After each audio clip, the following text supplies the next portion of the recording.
ऐसी खबरें हैं कि उत्तर प्रदेश में 2 कप्पा वेरिएंट के कोई केसेस आए हैं सर, कोई जानकारी इसके बारे में? दूसरा सवाल किया है कपा वेरिएंट का। कपा वेरिएंट जो है वो हमारे पीछे भी इस वेरिएंट की प्रेजेंस थी हमारे देश में। फरवरी मार्च के आसपास ये हमारे कुछ प्रदेश में आए थे ये पर्टिकुलर वायरस का जो वेरिएंट है।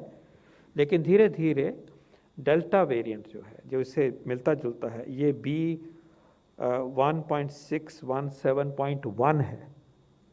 B1.617.1 है और जो हमारा डेल्टा है वो 0.2 है, तो मिलता जुलता है। ये हमारे देश में ये कुछ प्रदेश में आए थे, लेकिन धीरे धीरे ये डेल्टा के आने के बाद ये सप्रेस हो गया, ये पीछे चला गया, थोड़ा बहुत कहीं रह गया है मामूली सा, तो ये पीछे चला गया है। लेकिन ये रह चुका है यहाँ हमारे देश में, और कोई केस अगर डिटेक्ट हुआ है वो तो खैर इन्फॉर्मेशन को सिद्ध करके ही कह सकते हैं। Just to say that we had this variant for some time in our nation, it has been overwhelmed by the Delta variant, which is a related variant and much more transmissible variant, and that has been responsible for the second wave that we saw.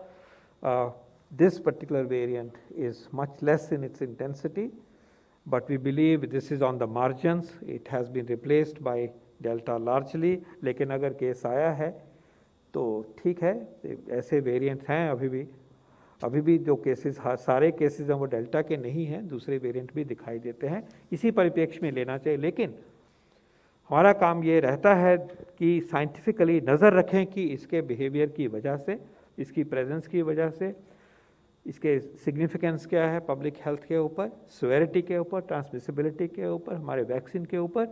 तो वो जैसे बाकी variants में ये रहा है, इसके ऊपर वॉच करना, वो इसी प्रकार है। इसको भी हम वेरिएंट ऑफ इंटरेस्ट कहते हैं।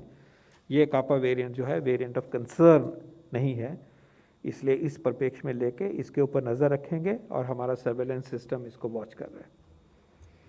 Thank you, Finch. We'll close the press conference now.